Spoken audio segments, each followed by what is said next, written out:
Hey, what is going on, everyone? It's me, Mr. Mario. Happy New Year, and it is officially time for episode 13 of Mario's Minute. In case you do not know, this is a monthly podcast I do where I just talk about whatever the hell I want to, really, for the most part. I did say podcast, so if you are watching this on YouTube, thank you so much for checking it out. There's not going to be too much on screen aside from, the visualizer here.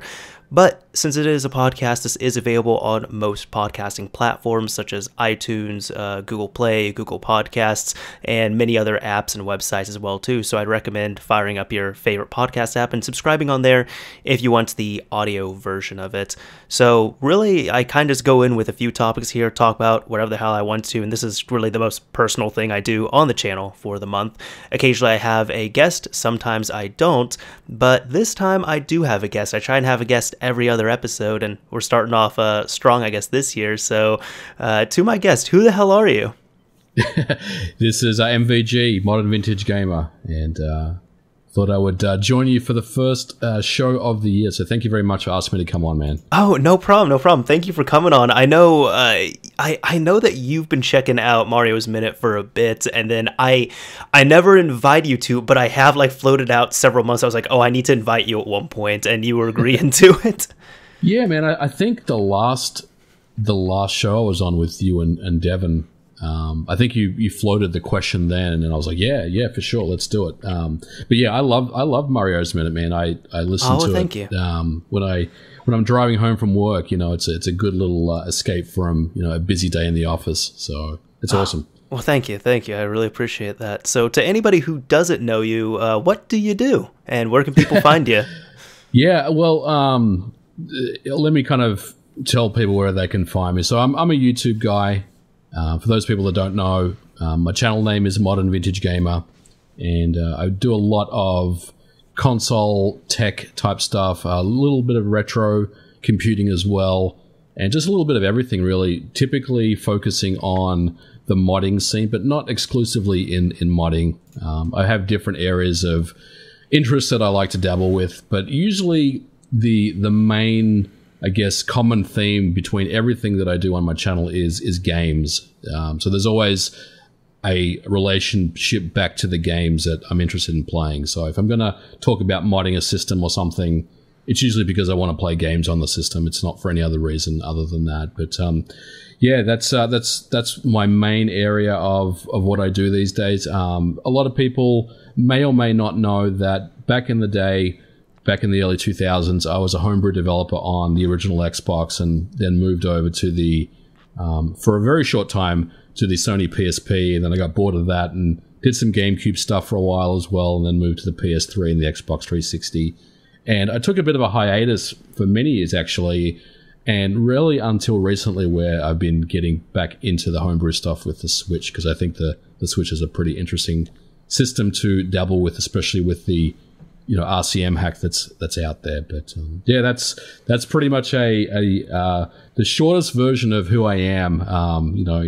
In 30 seconds or 60 seconds or however long I took to answer that question. Oh, good. That's your elevator pitch, is what you're saying. Yeah, absolutely. Okay. No, it's good that you have that planned out and everything. So if you are checking this out on YouTube, links for Modern Vintage Gamer will be down below in the description. Now, one thing I was going to touch up on, you said that you were briefly in the PSP scene. So that would explain your Edge magazine quotes then, right? Yes, yeah. And yeah, that's right. So just to kind of explain to people that may not be familiar with what's going on there. So in a recent video, well, not recent, maybe about 6 months ago now, at the end of the video, sometimes I'll sit down and ask the viewers some questions, or maybe, do a competition or something. And on this particular video, I asked people if they recall an Edge magazine article where I was interviewed in it. And just for those people that may not know, I used to go by the name of Lantis back in the day with the homebrew stuff that I did. So I was interviewed by Edge magazine, and I was convinced that it was an Xbox article about Xbox homebrew. Right. And so much time had passed, so I got my wires crossed. But what turned out was I was actually interviewed by some guy in the UK who worked for Edge magazine as a reporter, and he was interested in the PSP homebrew scene because it was really starting to take off. So homebrew had just kind of got off the ground with the 1.0 firmware and the 1.5 firmware.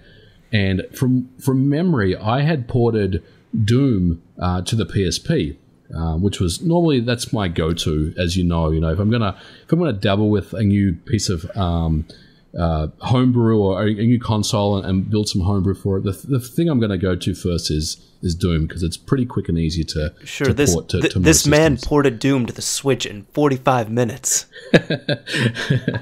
So yeah, I did an article. Well, I got interviewed by Edge magazine, and so look, man, so much time had passed. Like literally 16 years had passed, and I completely forgot about it. And then I remembered that I was interviewed in the magazine, and so what I did was I started looking at archive.org and different places for back issues. But the problem was I couldn't remember what edition I was in, so I just put the word out to people and said, hey, if you guys remember this article in Edge magazine, hit me up. And so much time had passed, and I got a couple of people saying, hey, I've got the complete set of Edge magazines. Do you have any more ideas about what edition you were in? And unfortunately, I couldn't really help them because I didn't even remember the cover, to be honest. But as it turns out, someone pinged me about 2 weeks ago and said, I think I found you in Edge magazine. And he sent me a link to a digital version. And I remember seeing the PSP article with all the different PSPs on the kind of the front page of that article. And it was cool because it had all these different themed PSPs. And I was like, damn, are these really the PSPs they're going to be releasing? Because I like the different skins they have for them. But as it turns out, it was just, some Photoshop thing or something. But yeah, I was in the magazine, man. It was cool because I remember going back and reading it last week, and I thought how awesome it was. I was a cocky little bastard back then, man. I had this huge ego or something. The way that I would talk was like, come on, I would have just slapped myself if I said those things to the interviewer these days. But it was cool, man. It was a good little piece of history, and it was good to be in a magazine, especially Edge, because I always liked reading Edge. But yeah, I guess I was talking about the complexities of the PSP, and it was so early in the PSP's homebrew development scene that nothing really was proven at that point. And I was talking about N64 being a possibility, and as it turns out, with the N64 emulator, that ended up being true. I mean, there's a pretty decent N64 emulator that runs on the PSP. So it was good to be in that magazine. I was very, very appreciative of, and it's a good piece of history. And the cool part is, I got a viewer that's actually sent me a physical copy of it. So nice. So you were able to secure that. Yes. So I'm very pleased because the electronic version that I saw, the scans aren't too bad, but I really want to get some high-res scans and just upload it to the cloud or something and have that as a piece of history. Of course, and just show like, hey, this is my name, literally in print here. That's right. Yeah. But no, it was cool. It's cool to be part of the magazine for sure. Mm-hmm. I was gonna say as well too, when you were talking about like how you used to talk and how you were cocky and everything, I think that was like everyone back in the day though, just in scenes, because recently, so this is kind of going to be a little bit of a hint here. I think I'll even say what it is, but on a big video that I'm proud of that I was working on, I had to do a lot of digging, not related to the PSP, but that did end up coming up in my research, and I was really I had so much fun just browsing and going through the old Team Executor site, not like the original one, teamexecutor.com, not team-executor.com. Mm-hmm. And it was so funny how everything was typed there, just like, because it seemed like Executor, like the guy himself, he was very active in talking about everything, and he also had a huge ego as well, and it seemed like just like in all these scenes in the early 2000s, that's how everyone was.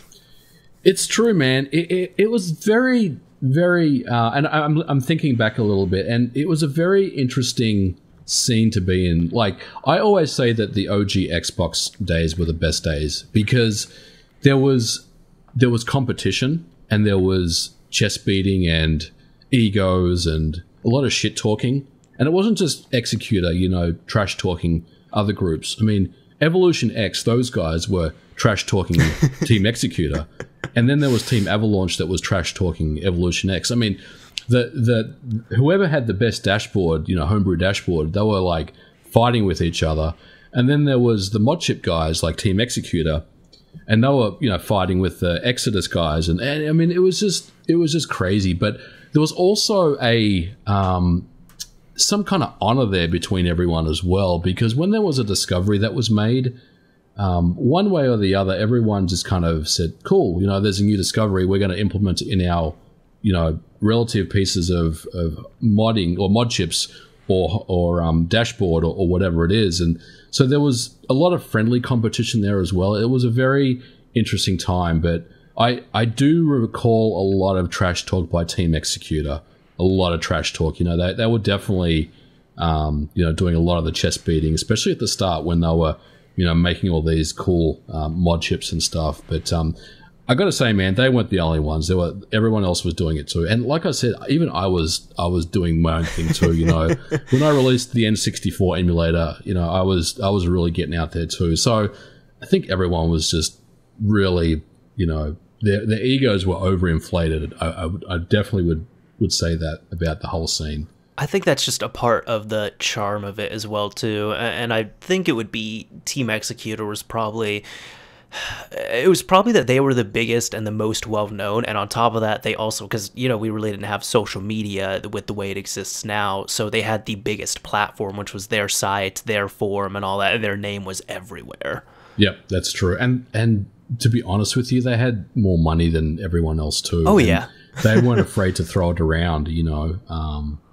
Yeah, I mean, that's just the way it was. They were bigger and more. They were louder than everyone else, I guess, is what I will say. Not necessarily the smartest guys in the room, but and you know, we've talked about this before on Mod Chat and stuff, but they've always catered to the masses, and to this day, even though it's not the same Team Executor, they haven't changed, man. Like, it's the same. You know, they come out with these noob-friendly devices, or these devices that people are very desirable to people, and they just sell a shitload of stuff, and they always have. It's the same spirit then, despite, like, you know, I know Executor himself had retired years and years ago during the Xbox 360 scene, and then I'm sure all the people in there have, I would be surprised if there was even like 2 or 3 old heads in the team now. Yeah, there's that feeling, isn't there, that even though it's, you know, the keys have been handed over to new management or whatever, there's still this kind of, when you read the posts and stuff that they post on GBA Temp and stuff, it's like, is it really like completely new management, or is there like some dude from the old days still making their posts that they release? You know what I'm saying? Like, maybe their README files. I don't know. Maybe they had a person who was just designed to do that, who they were just hiring to do all of their press stuff. Maybe, man. I don't know. But yeah, it's a really interesting question that you asked there, and man, I do miss those days for sure. For sure, I do. Well, when it comes to that, though, you were talking about them providing, you know, something that does something super noob friendly, easy, and all that stuff. I mean, I'm excited, so I guess I'll go ahead and say it on here anyways. Everyone, this has been research for a X3 video that's been asked about, and I did a different take on it, and I've been working on it for a bit. Like, it's done at this point. It's scheduled and everything. It's supposed to come out next month. If people can check it out, that would be Super appreciated, and that's where all this research was coming from. Oh yeah. But I'll definitely be checking that out, man. I'm super excited. You basically gave everyone the exclusive that you got a X3 video coming out. How awesome is that? Yes, yeah, weird in 2019 with it, but yeah, no, thank you for that. I did send you the link earlier, so I know you haven't checked it out at this point, but like your feedback would be appreciated on that shit too, because there's a surprise in there. I'll definitely. Oh, cool. Yeah, I'll definitely give it a watch in the coming days. I'm excited, man. The X3 was, so just to give you my story. Sure. I wasn't really. A lot of people ask me this question.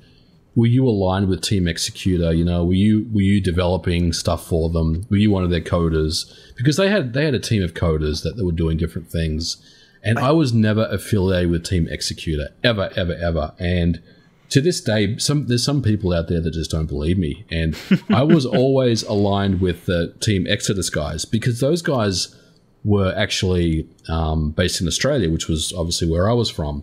So I had a lot more affiliation with those guys, and they were bringing out mod chips as well. But I never had any affiliation with Team Executor, so I've never actually owned, as far as I know at least, maybe they sent me some samples or something, but I never have any Team Executor mod chips at all. I've seen them before, obviously, I know what they are, but I've never actually used one before, so... Interesting. Watching your video is going to be awesome. Right on. I knew that you I knew that you weren't a part of Executor at all. I didn't know that you never had any of their chips though. I don't think so. I mean, like I said, I may have got a sample of like an X2 or an X3 or something, but I tend to keep all my old stuff. I don't really just get rid of stuff. Mm-hmm. I have all my old Xboxes, and usually I'll hold on to different mod chips that I've used over the years, and I've got a couple of old OG Xbox mods, including by the way the original 29-wire extender mod chip, which was the first ever mod chip that I got. Really, you still have that? Absolutely, yeah. Oh. But I don't think I ever got an X3 or an X2 Executor chip ever. Now, correct me if I'm wrong, but that 29-wire original mod chip, I had read that like all it did was it just like changed one flag somewhere in the BIOS. Pretty much, yeah. Is that true? It was. Yeah, I don't know if it was just one flag, but I'll tell you this: it was not a BIOS replacement. So it was a true mod chip.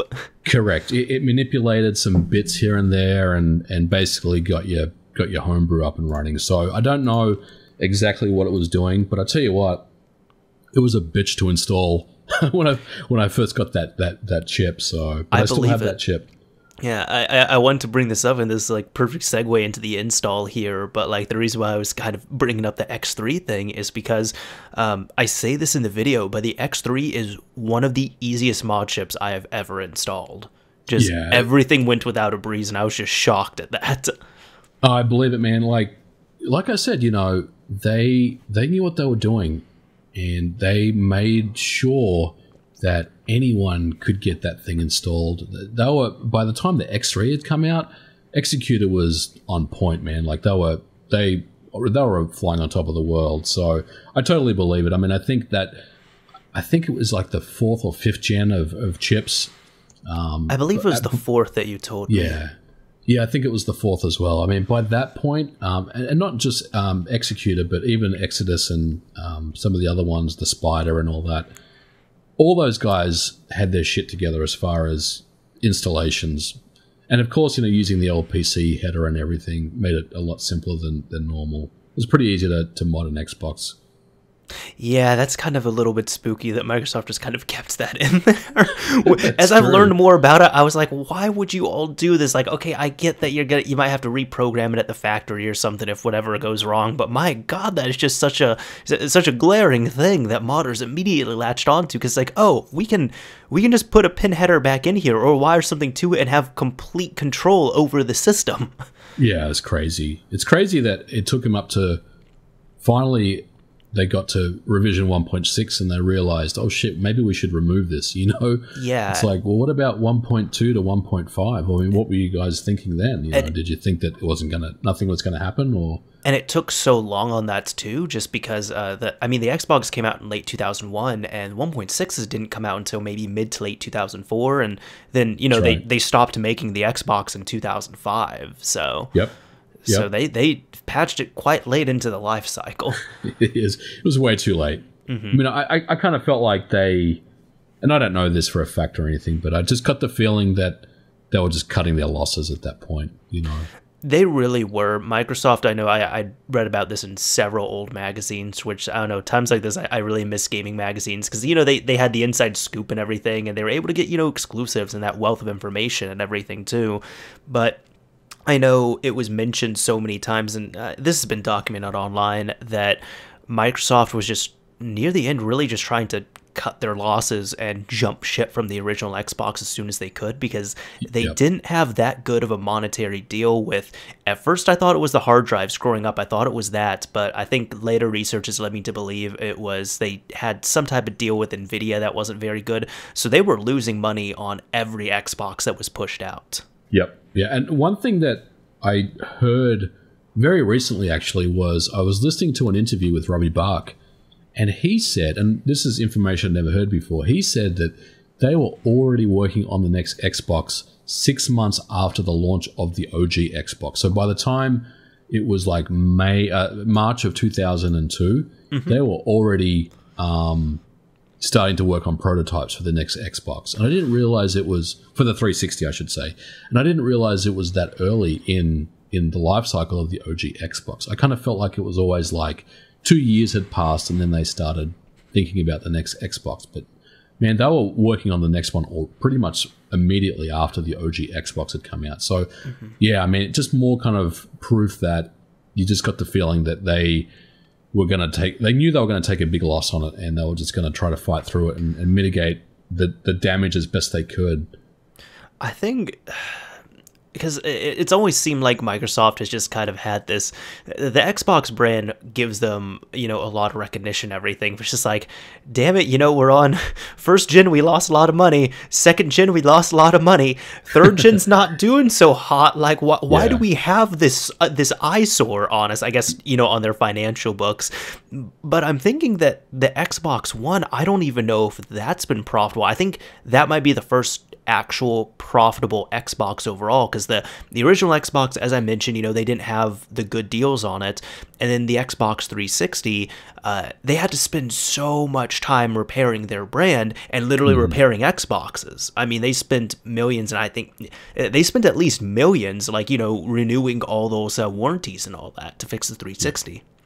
Yeah, absolutely. I don't know how the Xbox One is selling, but I did hear that it beat the PS4 in December as far as MPD goes. So I think, in general, it's doing pretty okay, but it's still like got to be lagging way behind as far as the number of units that have been sold. You got to think, right? Absolutely. Compared to the PS4.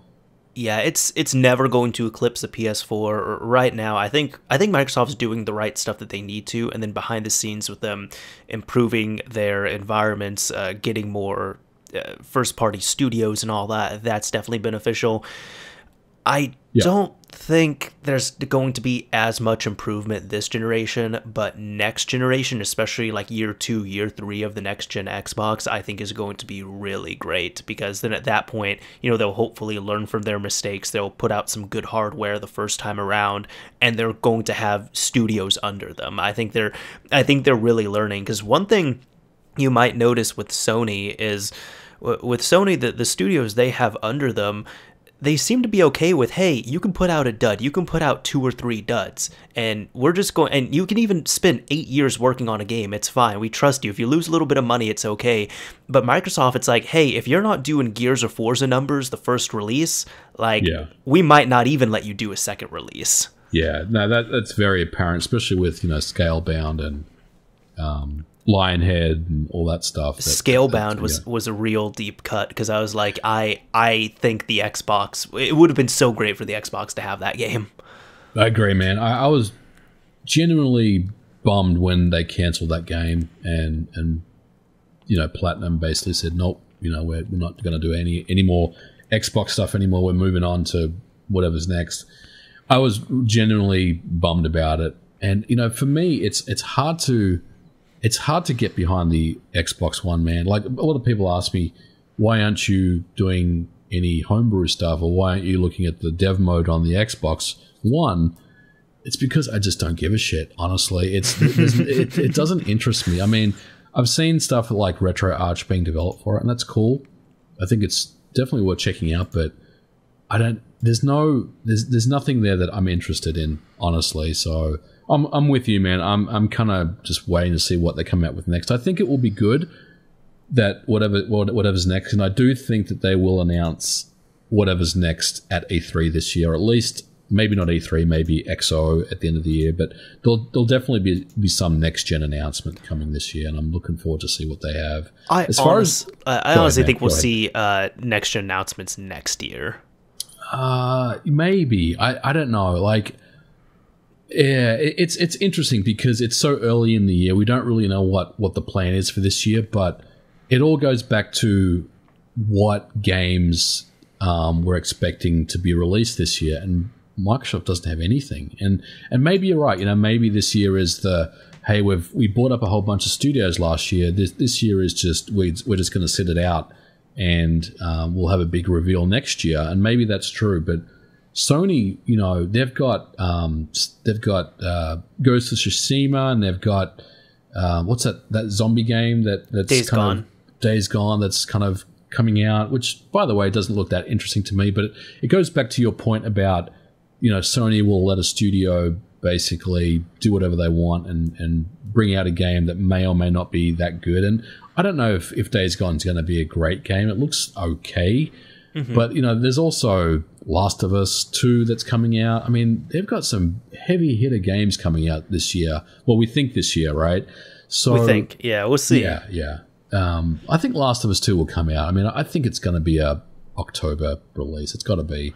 Most likely, when it gets cold again. Yeah, exactly. So, I don't know, man. Like, I think Microsoft has to show something this year. I don't know, or at least reveal something. Maybe it'll just be the thing where they did the Scorpio, where they just showed some, 3D rendering of the next Xbox and, threw out a couple of teraflops as a guide of what to expect and really leave it at that with nothing else. But I think they'll definitely show something this year. That's what I think anyway. For sure. Like, they got the good services and everything. They seem to still have, their loyal fan base for the most part, I'd say. And then on top of that, like, I have Xbox Game Pass, for example, and I've enjoyed it. I got it for a couple of reasons. One was like, well, Xbox One's not really my main platform. I got the One X. I don't really want to buy a bunch of Xbox One games, but hey, Xbox Game Pass kind of solves that issue where it does like a Netflixification of it all, which is great. And then my younger brothers, years ago, I got them a Xbox One because I was able to get one for really cheap. And at the time, it was my main system, so it worked out for me. Then I switched over mostly to PS4, but now they're growing into it and they use the Xbox One a ton. And it works because all their friends have Xbox One, so they're not begging for a PS4 or anything. And it's been great with like, for example, the gold sharing option on there. So my home system is theirs, and I just buy gold. They're able to play Fortnite online, all that. At one point, they wanted to play Sea of Thieves, and I was like, man, I really don't want to... Wait a minute, Game Pass, because all exclusives, like all new first-party titles come out on Game Pass. So I just bought Game Pass. They automatically get access to it, kind of indirectly. Like, they can't access Game Pass unless they go through my account. But what I can do is I can get onto Game Pass on my account, on my system, download the game through there, and then it shows up on their accessible library, which they can download. So right therefore, we were able to play. Well, they were able to play Sea of Thieves for cheap, and they really enjoyed it. Yeah, I picked up Game Pass. I want to say there was some sale last year when Forza Horizon 4 came out. And I want to say I got it for like $5 for like a month or something. And it was like the best $5 I ever spent. It was so cool because Forza had just come out. So I was playing that for a couple of days. And this was on a PC, by the way. And I really enjoyed the whole concept of Game Pass. I think it's pretty cool. And definitely one of the reasons to look into the Xbox One X. But for me, man, honestly, the thing that keeps me having my Xbox One plugged in is the backward compatibility stuff. If that stuff wasn't available, I would have just either sold my Xbox One or just put it away, in the box and never thought about it ever again. I got you. For me, I admit I use mine nearly every day, but I really don't use it that much for gaming. The last time I really did some games was, which technically I did buy this game, but have you heard of the game Oxenfree? Oh, yeah. Yeah, so it's enjoyable. It's really fun, but I bought a physical copy on Switch, but my girlfriend and I will play games together sometimes, and even the games we play, it's normally like story-based narrative games like this, where I controlled and she'll pick the options that we kind of collectively pick together. And It was one of those things where I got it on Switch. I asked if she was interested in playing. She said sure, but then I saw it was on Xbox One. I was like, well, if I'm not going to play it on the go, then I can play it on the Xbox One. Well, I guess it will technically look nicer. And I said, and I'm not knocking it. It's just the game is not it's not a graphic heavy game is what I'm saying. Right. So that's why I wasn't worried about the graphics. But then on top of that too, I was like, I'll get some achievement points while I'm at it as well. So for the couch version, I'll play it on the Xbox One X, and for the Switch version, I'll play that when I'm on the go. But that was available on Game Pass, so I just went over, I downloaded it, took a few minutes to download, fired it up, and was able to play it with no issue. Yeah, that's pretty cool. Yeah, I mean, there's definitely some cool stuff with the Game Pass. Yeah. Hey, you mentioned achievements. Were you one of those guys that would grind achievements? Yeah, when the 360 was big? I did that heavy in early high school, and then I discovered hanging out with girls and stuff was pretty awesome. So then I stopped playing for a while. Yeah. And the thing is, it's just then you just play games, and as you're playing, your gamer score just dramatically increases and keeps going and going. So yeah, I unfortunately have like a 93,000 gamer score. Oh, right on, man. I think I have pretty much close to the same. So this is my deal. So when I lived in Australia, I had an old Xbox Live account, and that had about 50,000 on it. And when I moved over to the US in the mid-2000s, I wanted to, and you probably have heard the story before, but there's no fucking easy way to change regions, right? Like, there's no way to change your region from Australia to the US and basically keep your gamer points. So maybe it's go ahead. I've heard horror stories of people switching their region to get like a free game that's in Saudi Arabia or China or whatever, and they can't switch their region back. Yeah. Well, I mean, I think they may have resolved it now, but back in those days, there was no way that they would let you change regions, and I think for that reason, that they didn't want you getting onto a different, server and basically pulling down copies of games that were at a discount or for free or whatever. So I basically had to roll another account, which was a US region Xbox Live account, and that has like 45,000 on it. So, and I remember like calling support up, trying to get them to switch my region to the US so I could keep my gamer points, and they just wouldn't let me do it. They're like, no, we can't. Your only recourse is to start another account with the US as the region. I'm like, you got to be kidding me, So I think when that happened, that's when I just stopped caring about achievement points. Although I do have like 45,000 on that, but that's the same Xbox Live account I've had for the last like 15 years. So you know what I mean. So it's definitely one of those things where they couldn't help me, and I'm like, after that happened, I was like, well, shit, I don't care about this anymore. I'm just going to just play games and not worry about gamer points anymore. And that's pretty much how it ended for me after that.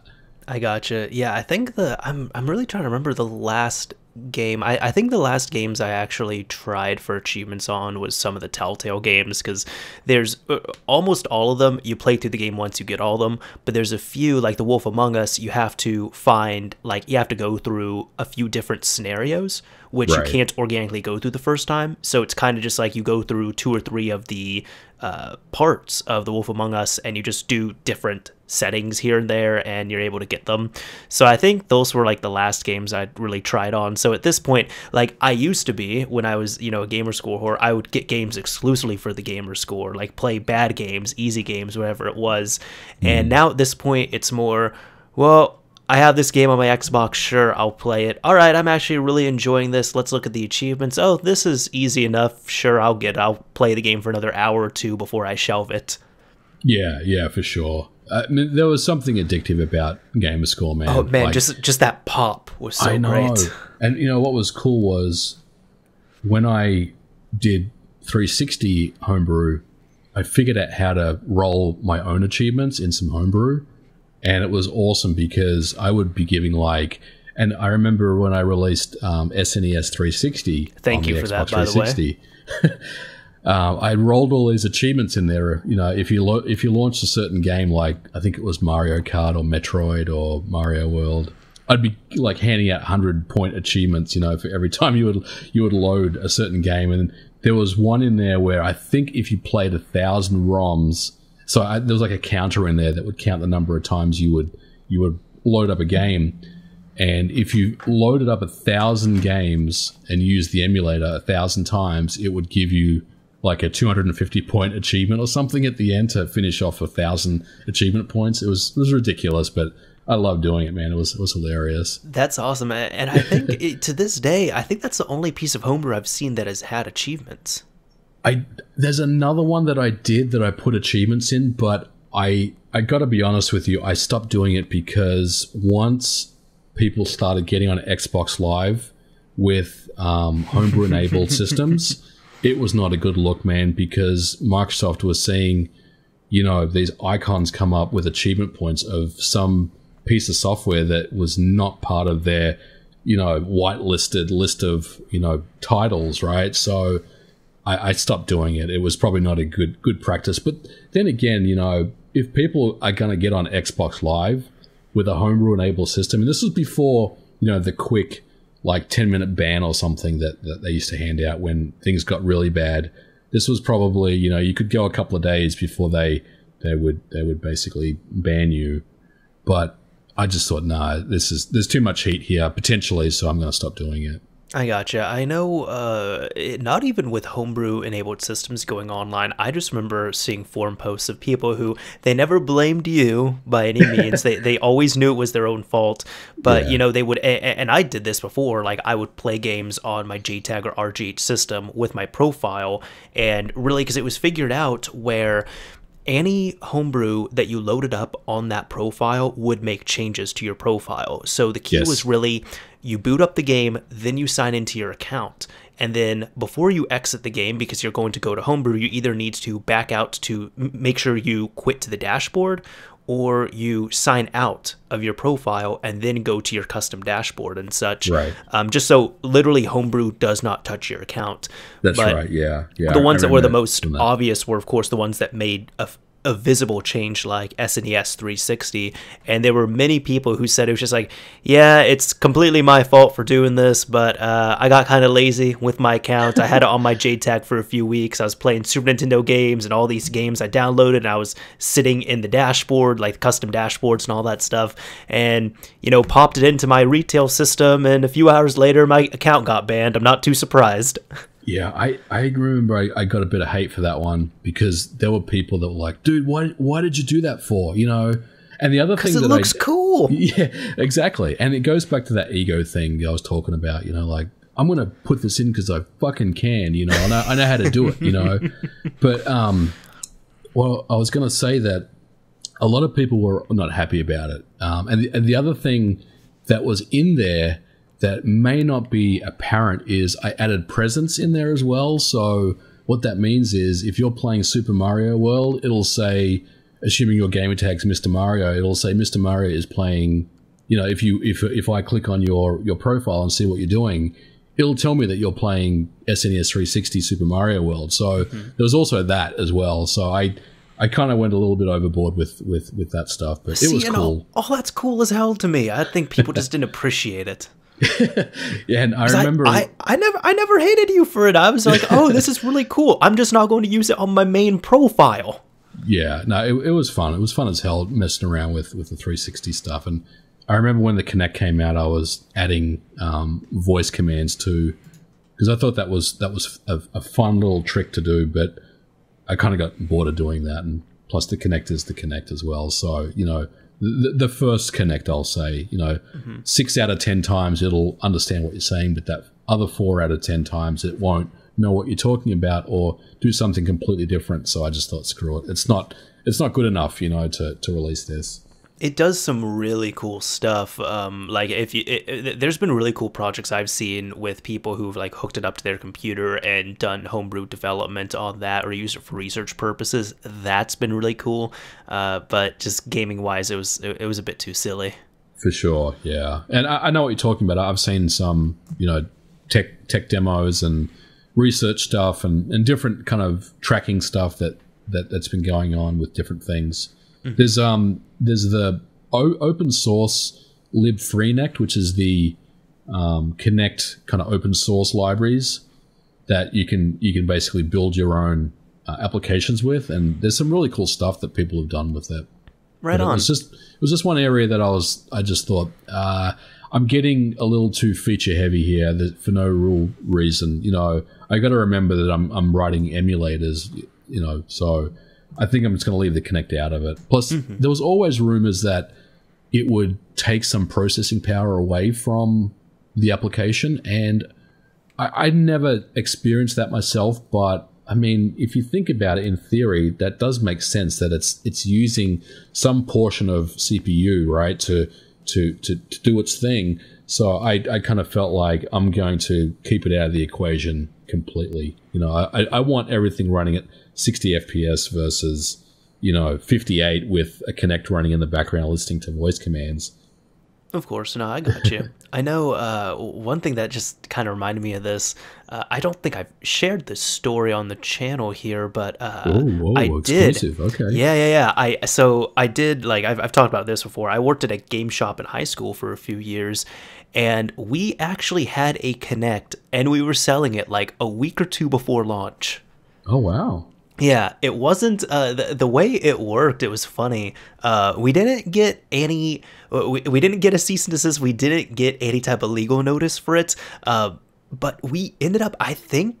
I want to say we had it a week before, and it took us like a week to sell it because more people thought it was cool than anything. Not many people really wanted to buy it, but essentially, one person that we knew, he just like had no life, always on the Xbox, always just playing World of Warcraft or anything as well. I know on different systems, mind you, but video games just enveloped his life, and he was in many different beta programs for the Xbox 360, and apparently he had told me that he just got he used the system so much, he got automatically enrolled in the Kinect beta update.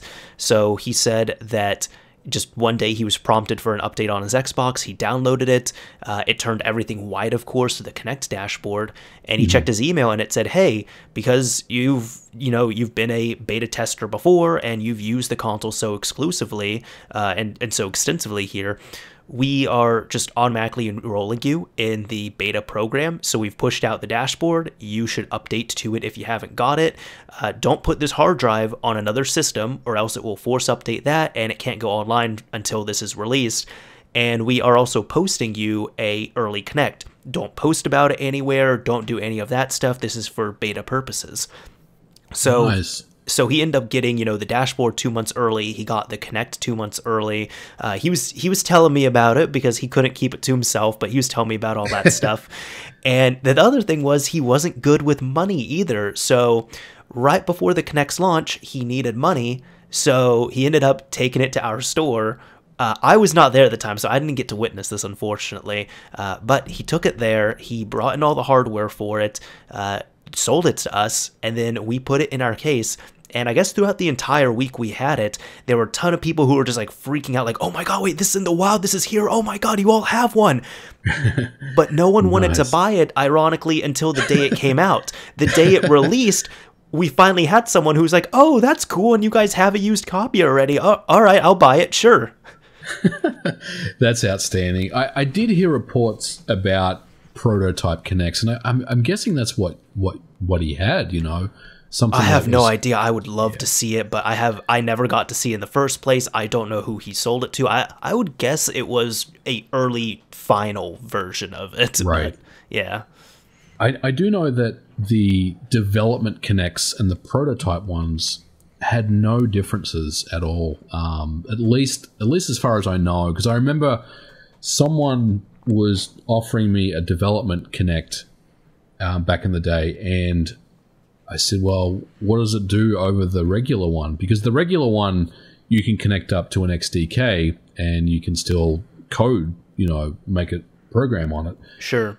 There was no reason why you didn't need, you couldn't use a retail one. And he said, "Well, it's just a dev version." I'm like, "Well, it doesn't seem like it's doing anything different." But I'm always curious to know if there was a difference there, because I'm always interested in that stuff. But it sounds like, he got a prototype Kinect, and I know that they're out in the wild as well, because you're not the only one that told me that story. I've heard that before as well, that they were handing them out. I think like a couple of thousand they handed out to different people. Yeah, it was pretty exclusive, but there were that sounds to be about right. It's not like there were like 10. It's like no, there were a few thousand. Yeah, and I want to say like 1,000 or 2,000 maybe. Yeah, and in the grand scheme of things, how many millions of 360s were sold? That's not that many, but it's also not like 10. Yeah, that's right. That's right. Yeah. Oh man. Yeah. No. I guess I'm just kind of looking through some of the things I was looking through and kind of talking about on here. But I know you and I think we've talked about this a little bit before, but have you paid attention to any of Soulja Boy's antics for the past week or so? The past week, I mean, I'm sure you'll fill me in, but I mean, from what I've seen, right, he kind of, his website got taken down, and then but the other thing I saw was he's got like a video on trending right now, like number 3 on trending on YouTube. So he's still got the hit my line video? I think so. Yeah, right. I don't know anything about it. It's not a bad song. I enjoyed it when I listened to it. But I mean, dude's still making bank one way or the other, right? Even though he's you know, getting drop ship consoles from AliExpress and everything. But no, tell me what's the latest, or like what's news this week? Yeah, so ironically, I haven't paid attention to his new system that looks like the bootleg PS Vita as much. I know that he has another system that he says has like 1 million games or something like that on there. I haven't paid attention to that just because I've paid attention to the other stuff where it was last week. He pretty much was kind of going on a big social media tirade, and because he's smart, he's really capitalizing on all the recognition, the big mainstream recognition his name got for the first time here. So he was essentially calling out all these other rappers, all these other people, and saying like, hey, this person used one of my songs, this person used one of my beats, I made this person, this dude took my flow. And he was on 2 interviews, which were, well, 2 shows, I guess, which were about an hour long each, which I watched each of, and they were very entertaining. It was just such entertaining mind garbage to see. But the reason why I says there were like many memes, funny moments on there, but at the end of the day, it's like, dude, I was watching 2 hours worth of Soulja Boy content. So is this the interview when he said that he basically taught Drake everything he knew or something? Or? Yeah, that was the Breakfast Club interview where he initially did that, and then the next day he went on to Everyday Struggle, and it was more of the same thing, just with DJ Academics, and it was getting a little bit, because the radio show, they were entertaining it, and then Everyday Struggle is a debate show, so it was a bit of a different dynamic there. It was interesting, but no, just some of the things he said, it's like, first of all, I just want to say, for anybody who's just taking his word at will, just because he's louder than the other people in the room and he's funny doesn't mean he's speaking the truth. Yeah, that's right. Like some, and I'm just relaying the stuff here he said, like the website going down, for example, and it's been down for a suspiciously long time, but he claims that he made so much money off of the game system selling. He thought that he was only going to sell like 50, but he got a ton of money. He made so many sales, and they're not sending any out right now because they're backed up. And he ended up, he said that he took down the consoles, not because of legal trouble, but because they're still sending them out right now because they sold out. He said that he had someone who was managing his Shopify account who was jealous because of all the money he was getting. And so he ended up taking down the site and he deleted everything, but he's in contact with Shopify because he has clout, and Shopify is working on restoring his site. He ended up saying that he made like $1 million the first day off these systems being sold, and it was so fast and so much that Nintendo ended up contacting him because they wanted to see how well he was selling these. That's hilarious. Yeah, he also claimed that and they were trying to call him out on this, and again, he got the pass, unfortunately, because he was louder and funnier than everyone else in the room, but he was saying that all of the games on his systems, they weren't illegal, they were legal, they were completely licensed. Nintendo did not contact him because of legal issues or legal troubles. They contacted him because he was selling so much. Right. Man, I gotta say, he needs, I don't know if he has one, but he needs to make a YouTube channel and start vlogging every day. He used to do that. He used to, not like every day, but I remember like I had thought of this the other day. So I know you're older than me, so you probably weren't in his demographic at the time, but when he blew up, I was like 14 or so. So, Right. you know, like ages like 12 to 15, 16, that was his like major target demographic. And Interesting, although yeah. he did really, you know, he's been memeing, he's been messing around, he's been saying all this stuff here, I do have to give him credit for what he's done. And like I mentioned this on Mod Chat, but he's really like what we know today as the first viral rapper, the first SoundCloud rapper. And he even kind of made mention of that, where he was like, you know, 10 years ago when I was on the internet and I was all over YouTube and Facebook and Twitter, I was the first person, I was the first rapper out the gate doing all that stuff when all the other rappers were saying that's a waste of time and I was just messing around. And now all the stuff I did 10 years ago, you have to do that to be successful. Man, he's a smart dude. There's no doubt about it. I mean, even the whole website with the drop shipped AliExpress stuff. Yeah. That's a calculated move, right? That's not, hey, I'm just going to do this and for shits and giggles. I mean, everything that he does, there seems to be some type of method to the madness there. And look, to be honest, he's made a whole bunch of YouTubers a lot of money over the Christmas period. Yes, right? he did. I mean, are you kidding me? Like, I didn't do any Soulja Boy videos, and I remember tweeting about it as a joke that, you know, I had a good month on YouTube in December, and I didn't make any Soulja Boy videos. And congratulations twice on that. Oh, thank you. Yeah, but man, some people did make Soulja Boy videos, and they had ridiculous amounts of views. And so, I mean, he's not only making money, he's also making other people rich as well. Not rich, but he's making other people money as well, and that's insane. I mean, like you said, you know, viral rapper. I mean, he is definitely he's definitely a viral rapper. Absolutely. Yeah, And the whole YouTube angle is interesting too. I mean, I think he should get back into vlogging, man, and his channel, because right now he is like so popular. He'd probably get more views than, you know, Jake Paul and those guys, all the big kind of heavy hitters out there. He'd probably get on trending just about every single day the way he's popular right now.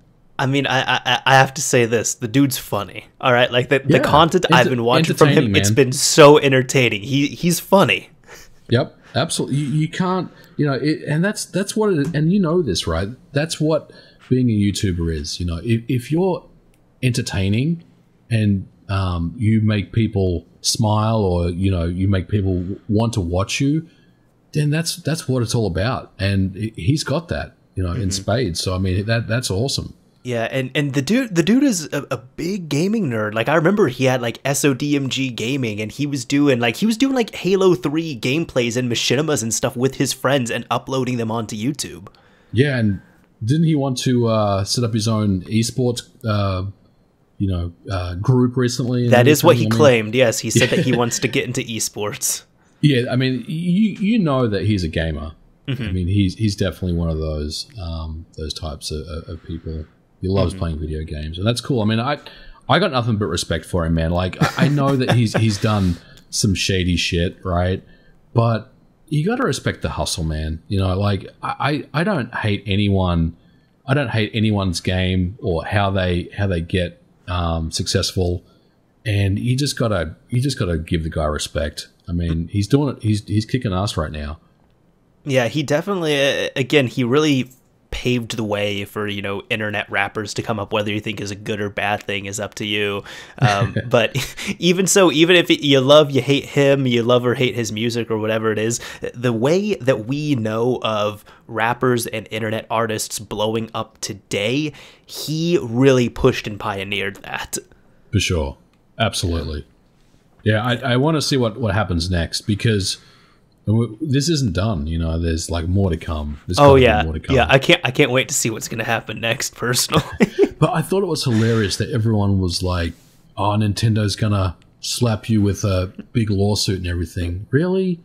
You know, I never thought that was ever going to be a thing. Maybe they would hit him up with a C&D, but even that to me felt like a stretch. You know, that that was going to happen. That's interesting. I thought that he was definitely going to get some blowback from Nintendo, because I mean, my thing that I'd said, I think on last month's mod chat, was like, look, if Nintendo can go after a few ROM sites and they're going to go after local like eBay and OfferUp and Craigslist sellers of pirated games and modded systems and such, they have no reason to completely ignore Soulja Boy. Yeah, I don't disagree with that. I just feel like it gets a lot more complicated when you bring in another country into the mix, because, you know, we're talking about AliExpress and China and drop shipping. So I think it gets a lot more difficult. I'm not saying, you know, Nintendo couldn't do it, but I just kind of felt like it's just, you know, cheap Chinese stuff. We're just going to leave it alone. We don't care. It probably runs everything like crap anyway, so we don't really care. But no, maybe that's not accurate. But as it's turned out, I mean, you know, we don't really know why the website's gone down. But is it the Shopify? I don't know, but I definitely think there's more to come for sure. Mm-hmm.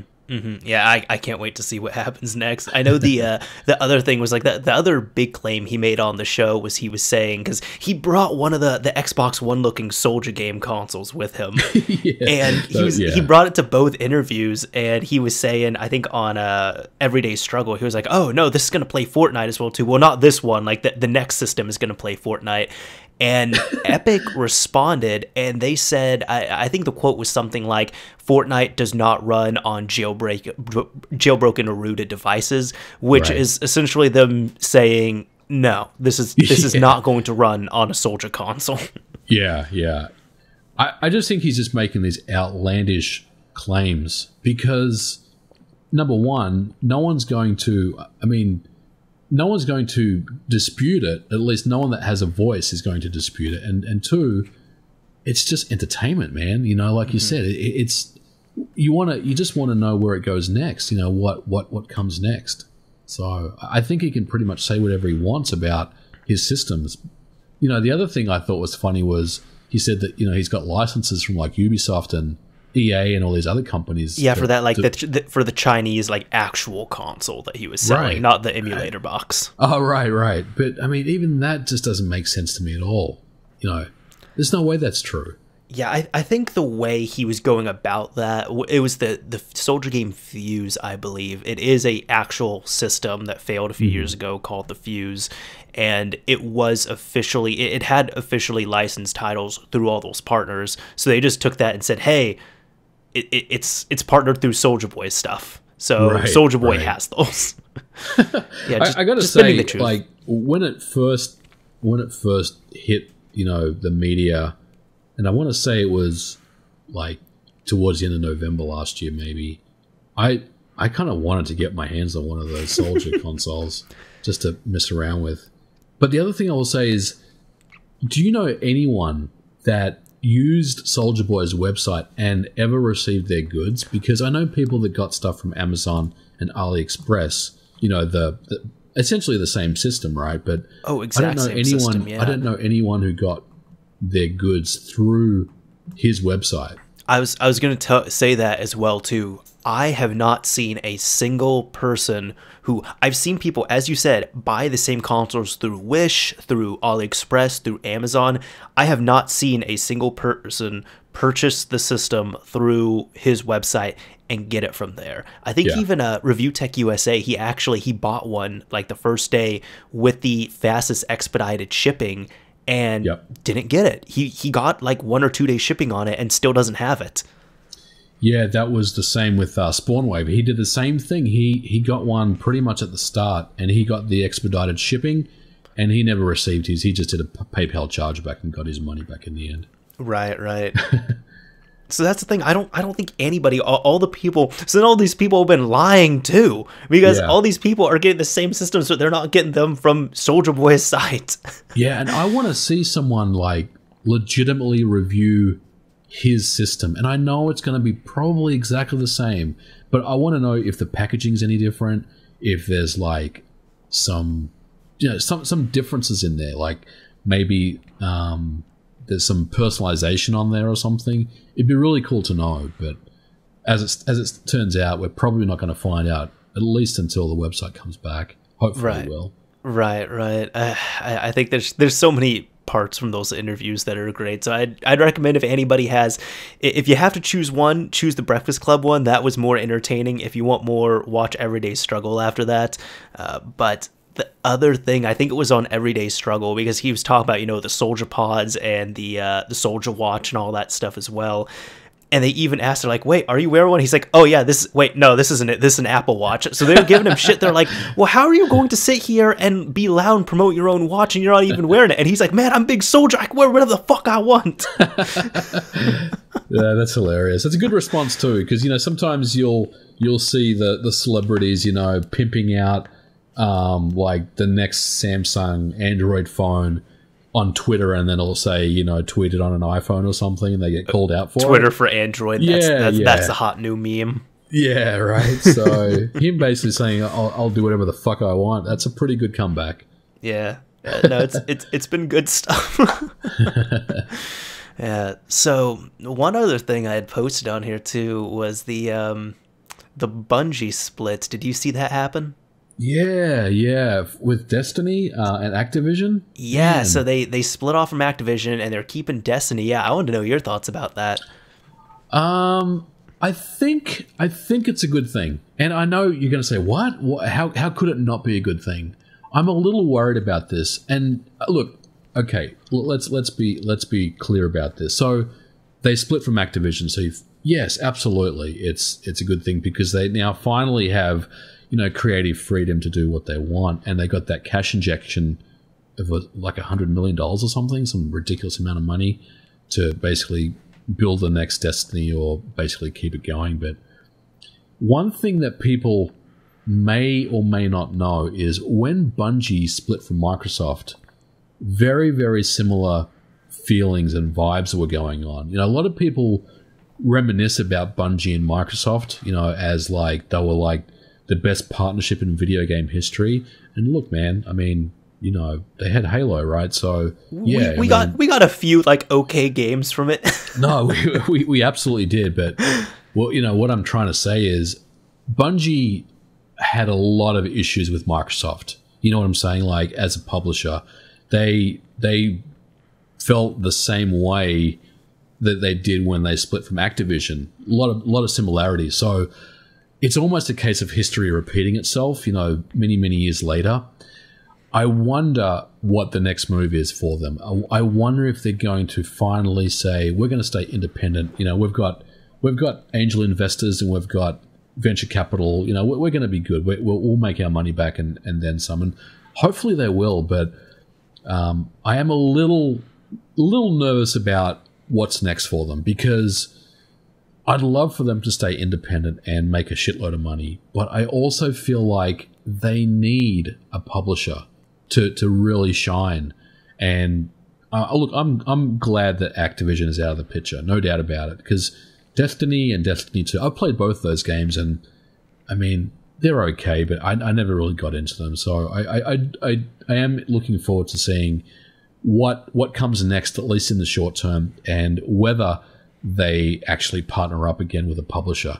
You know, I don't think they'll go back to Microsoft. I mean, there's a romance about that, right? That they would go back, but I mean, 343 own Halo now, and you know, all that sort of stuff. So it's not going to be the same. But I don't know, man. I don't know. I think it's a very interesting time, and I don't know how this is going to play out, honestly. What do you think? So I was not going to debate you on that, funny enough, because I know you were like, wait, what do you think? And I'm like, no, actually, I'm kind of on the same page as you. First of all, did you read Blood, Sweat, and Pixels? I did not. That's Jason Schreier's book, yes, right? Yes. I've been meaning to read it. I got a confession, man. I don't read many books. Oh, it's fine. I don't read that many books either. I always have good intentions to, and I'll read like 1 or 2 books a year. And there's so many awesome books that I want to start reading, but I have not had a chance to read his book, but I would like to read it sometime for sure. Yeah, if I still had my copy, I'd give it to you. Unfortunately, I gave it to a friend who's doing game dev now. But no, I read it. It was great, and that's actually where I learned about, the Destiny's, the Activision split and everything, because they talked about the development of Destiny. And yeah, for anybody that doesn't know, like, MVG was absolutely right on this, where people love to romanticize, Bungie and Microsoft being the best thing. But I think Bungie, they were just independent before Microsoft, weren't they? Yes, they were. Yeah. Yeah. So they were doing their small games, Marathon 2, a few others, and they started working on a little thing called Halo. And then they ended up going to Microsoft. It was a really good move for them. And just after a few games, they started really getting burned out. And I personally felt that in the games. I guess that's my own interpretation of it, but like Halo Reach, that was the last one where they're like, yes, we can finally get out of our contract. And when they released Reach, at that point, they were done. They severed ties with Microsoft. They were incredibly happy to be independent. And I don't give them any sympathy for this one, because I'm like, well, you went from one juggernaut and wanted your independence so badly, and you got it for like 3 seconds. And then you jumped into another juggernaut's arms, which was Activision, which Activision, even at that time, had been known to just take things and pummel them into the ground. Like, they handle Tony Hawk, they handle Guitar Hero. They just take anything that's successful and squeeze the hell out of it until it has no life left.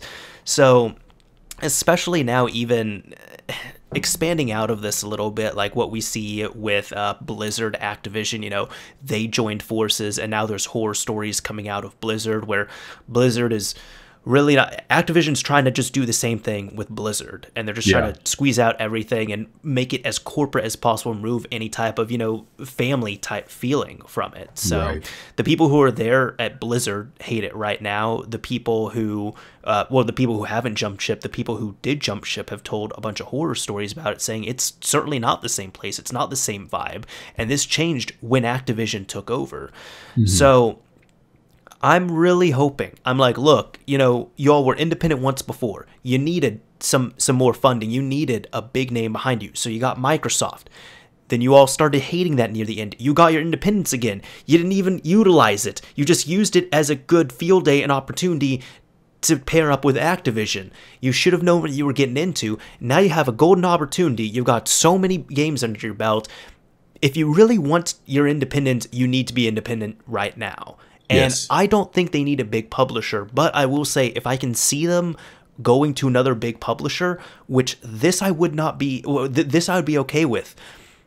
I know others, this is a little controversial, I know many other people would have issues with it, but I can see them being treated well and going to Sony if they went to another big publisher, because of what I had said earlier, where yes, it would lock their games probably to the PS4, but at the same time, Sony can handle their development studios well. Yeah, I don't disagree, man. I think that's a potential smart move that they could look in doing. Like you said, Sony seems to give enough rope to these developers. Basically develop a game for us. We don't necessarily care if it's 9 out of 10 quality or 10 out of 10 quality, but if you release some good stuff for us, we'll back you. Maybe that's the right move. I mean, I don't disagree with that. I think that could be their next move. But I mean, like you, man, I'd rather them stay independent if they can, but I also question whether they can, or they feel like they can stay independent as well. I guess it's kind of funny, we're looking at it like a person or something. They might just not have that confidence to be independent. That might be what it is. Maybe they think of how hard it was when they were initially independent.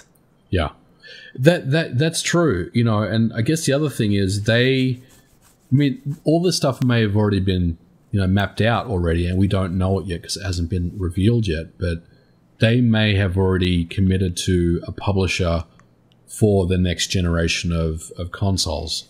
So there's also that to consider. Maybe they are partnering with Sony and the next Destiny will be exclusive on the PS5 or what have you. But Yeah, it's an interesting one. But look, overall, I think it's the right move. I mean, like you said, Activision have completely just botched everything that they've touched, in recent years, and this is no exception. And I mean, you could tell that when Destiny 2 was out and all the shit with microtransactions was going on and loot boxes and skins and shaders and all that stuff that you were getting pretty much as part of the first game, you could tell that the community managers at Destiny, they were tweeting out how they kept saying things like, we hear the community and we want to help and we're going to fix this and everything. And you could just get the feeling that they were getting pulled in by Activision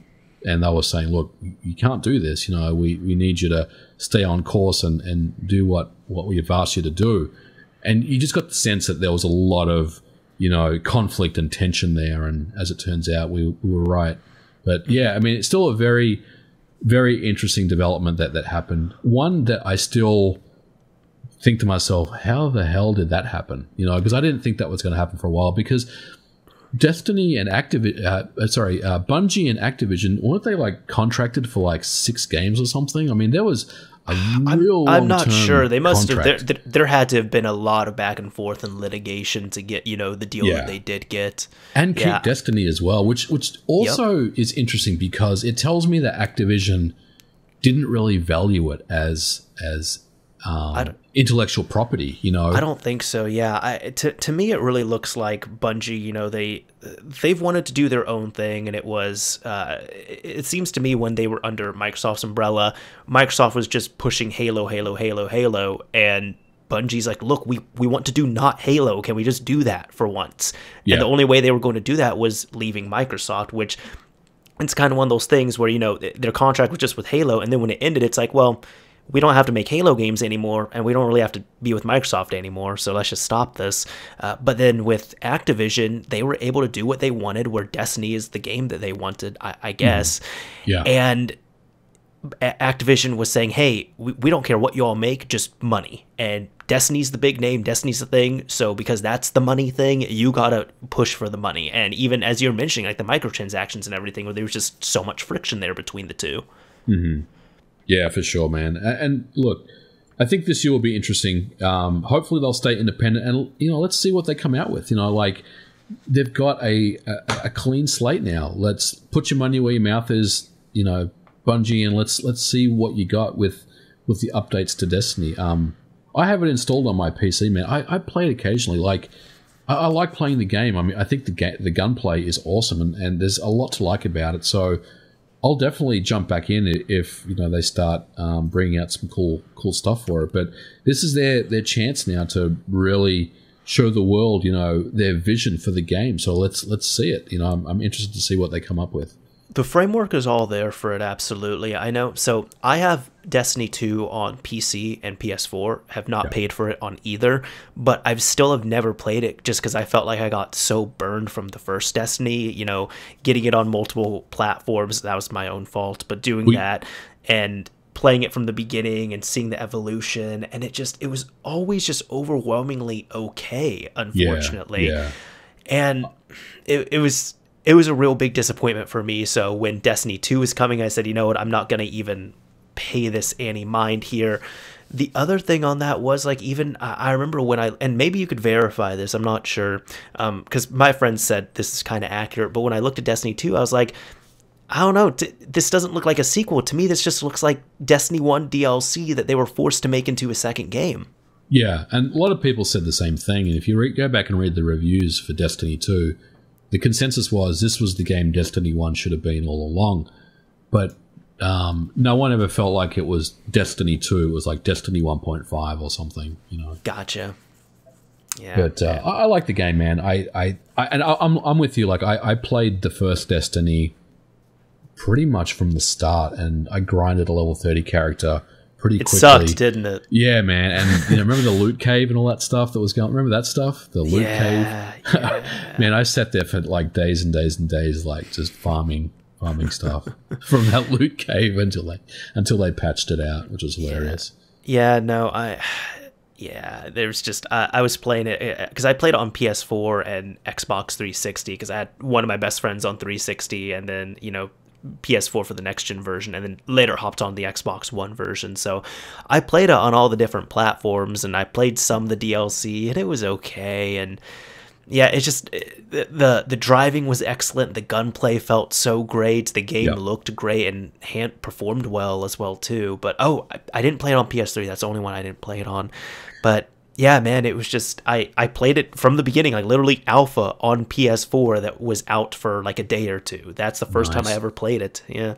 Was there even Destiny for PS3? Yes, it was PS3, 360, PS4, Xbox One. I remember the 360 version pretty well because it actually ran pretty good from what I recall. Oh, yes, it did. I don't remember the PS3 version, but of course there was, right? Mm-hmm. Yeah, I remember that was funny too because the friend I was playing with, shout out to Tanner, we were I picked up the 360 version. He did as well because he just only had a 360 and we were playing through it. And I remember he told me that both of his brothers had Xbox One, so they were playing on the One.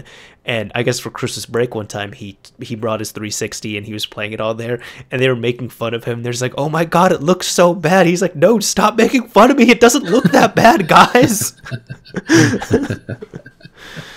Yeah, I guess it was one of those cross-gen games when they first released the Xbox One. Yep. Yes, it was.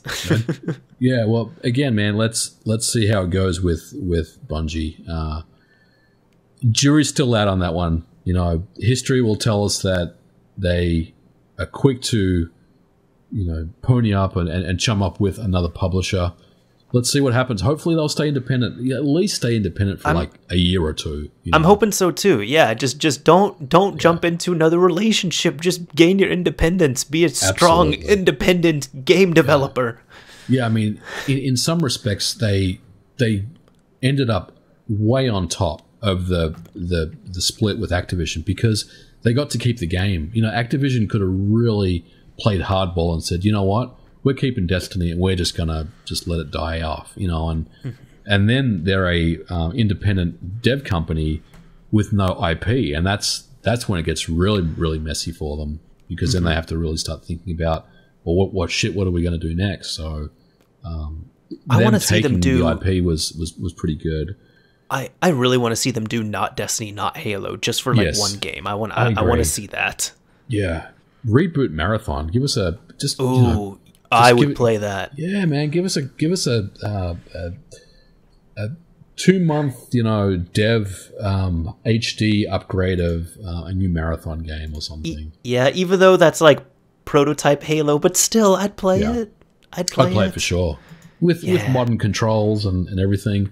Like you go back and play Marathon now, and it's pretty tough to control. It feels very, very stiff, It's just kind of aged pretty poorly because back in those days it was, no analog controls and just the things that we're used to in this day and age just don't exist. So give it a touch of paint and give it some new graphics and release it. Get people excited about Bungie again. That would be awesome. Yeah, speaking of games aging poorly, like, oh my goodness, I played through Onimusha Warlords on Switch, and like the game, it's great, but at the same time, it's just like the voice acting, the character models, like just every time Samanosuke would just like open his eyes really wide, I was just giggling. Like I couldn't take the game seriously because it was the most 2001 thing I've played in so long, and it was so great because of that. I know, man. I live streamed it over Christmas and New Year's a couple of times, and I almost beat it on live stream, but I ended up beating it actually a couple of weeks ago. Man, I love that game. I love that series so much. It's so good. You're right.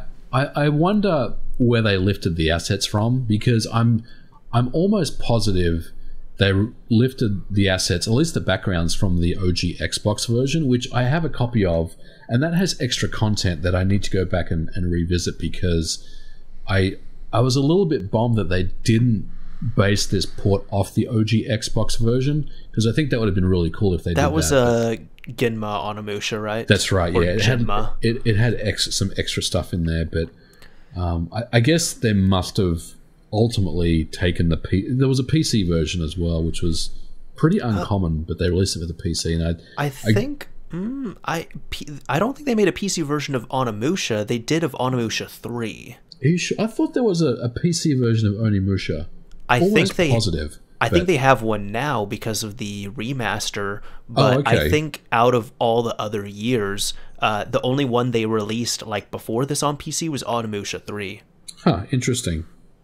Yeah. Yeah, no, I think you're right. Yeah, I'm looking now. Yeah, you're right.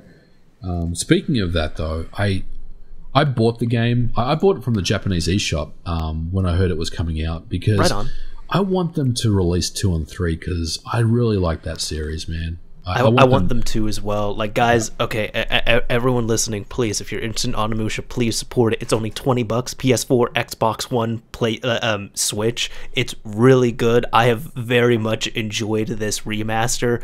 Please pick it up. It's cheap, it's great, and I want the other 2 to come out. And I mean, there's 5 Onimusha games in total, excluding the Xbox version. Yeah, but I want the sequels to come. Yes, hopefully they'll do it. It seems like Capcom's in a bit of a porting mood right now, so let's get more games. But I enjoyed playing the hell out of that game. It's definitely aged, for the 90s, when that era of like fixed camera and 3D pre-rendered backgrounds and all that stuff. And I mean, it's just so cheesy. It's hilarious. I love it. It's so good. Oh my god, it's one of my guilty pleasures. I love those pre-rendered backgrounds so much. Even when I play PS1 games, oh my god, I love them. Yeah, and I forgot how awesome the music is in that game. It's so good. I was live streaming it. A lot of people were making comments about how great they enjoyed the music, and I was like, yeah, this is pretty awesome. I think the best way to describe that game is like a cross between like Resident Evil and Devil May Cry. You know what I'm saying? It's like when I explained it to my girlfriend, I said it was Resident Evil. It was Samurai edition of Resident Evil. Yeah, I mean that's fair. Especially with the fixed backgrounds and everything. I think that was one of the precursors to Resident Evil 4 as well, because I think what essentially happened was Capcom was working on Resident Evil, like Resident Evil 4. And then it turned into Onimusha. And they started working on Resident Evil 4 again. And that turned into Devil May Cry. And then they started working on Resident Evil 4 again. And then that turned into Resident Evil 4. Yeah, I remember reading about that. They started doing that. And then they came up with this kind of samurai version, which they really liked. And they kind of went with it, which is awesome. I mean, they're the best games, when, things are created out of nothing with no original plan or vision for something. And then all of a sudden you've got this interesting story or interesting concept of a game that you then transform into a franchise. So, man, I'm all about it. I want to see more come back for the Switch. Dude, my favorite story of stuff like that is like the original Team Silent, where essentially Konami took, and it's so tragic that this is not the Konami we have anymore, but they pretty much took all the worst people from all the projects they had in Konami and put them on a team, and they're like, first of all, y'all suck. Second, I remember, work on something. Give us something to make, and we'll consider it for release. So Konami just took all the worst people, mashed them together, gave them total creative freedom, and they created Silent Hill. And even with all this stuff, like the person who made all the music for Silent Hill, they kind of challenged him. He's like, hey, I want to do it. And the team said, no, you can't make music. He's like, yes, I can. And they said, well, all right, how about this? You make all the music for the game and we'll see what you can do. And even the FMVs, there was a guy who wanted to do 3D animation and it was about the same thing. And they challenged him. They said, okay, well, you know what? If you think you can do FMVs, you're going to do every single FMV in the game. Yeah. Oh, man.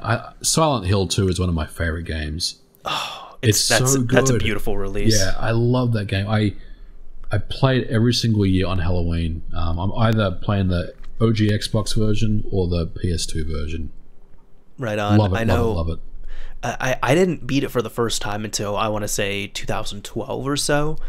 And I just know the moment I think that hit me the most was when you're going, like, it's near the end when you end up seeing Angela in the hallway that's just burning and everything's on fire. Yes. When that cut scene finished, I literally, like, it goes back to you controlling it. I literally just put the controller down for like 2 minutes.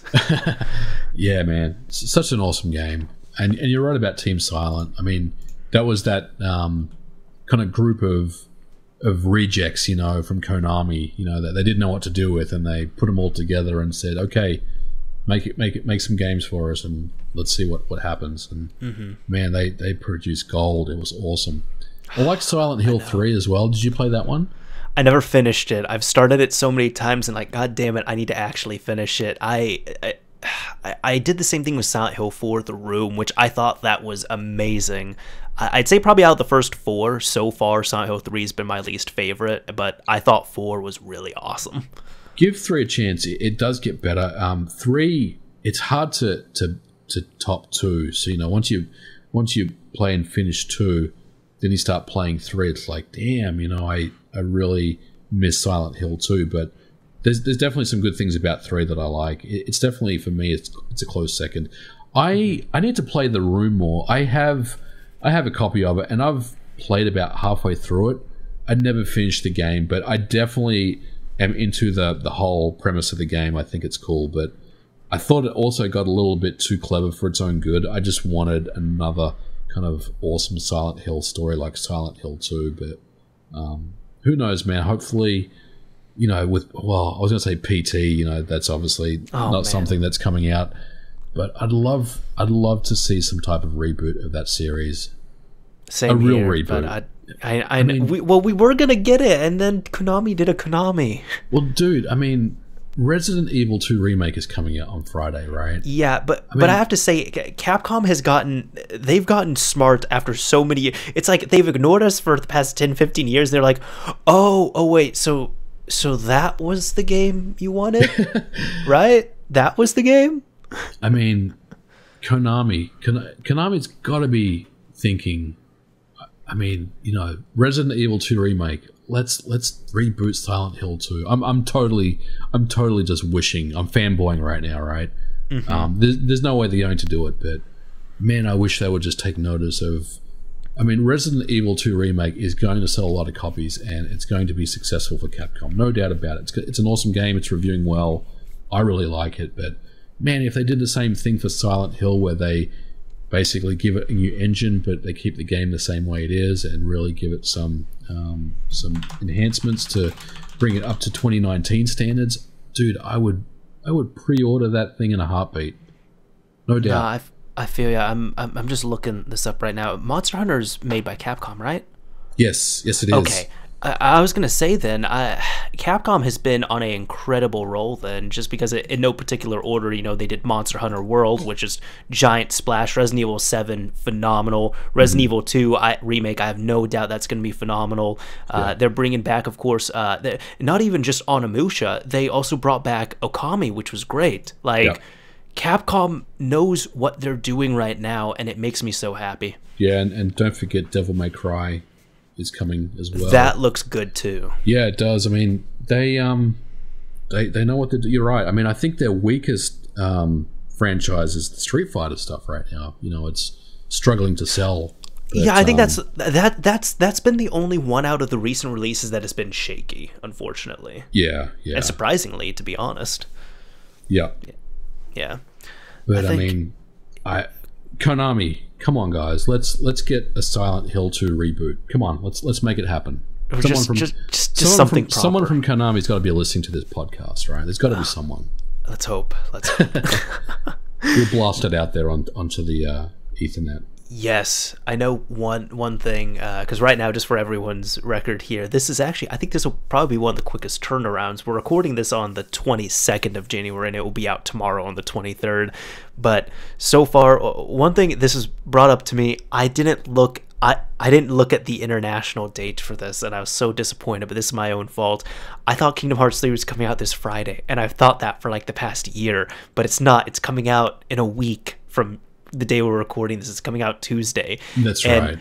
I'm excited for it, but at the same time, it's like, listen, so some of my favorite things, like I love Kingdom Hearts, that did so much for me growing up, and my all-time favorite band is Tool, and we've been waiting for a proper Kingdom Hearts game for so long, since Kingdom Hearts 2, which came out in 2004, I want to say.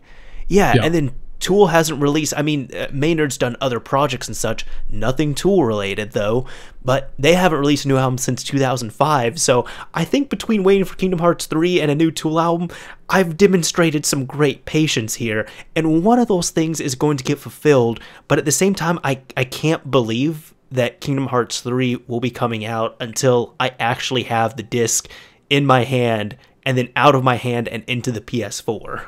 Pretty crazy, isn't it? Yeah, it's actually here. Have you been like reading spoilers? And I don't mean intentionally, but have you been? Nope. I normally I'm able to bypass them well enough. I have seen that, you know, it's leaked out a few places, and I was admittedly a little excited about that, not because I was looking for spoilers, but I was like, oh my god, wait, this game exists. Like, are you serious? It exists.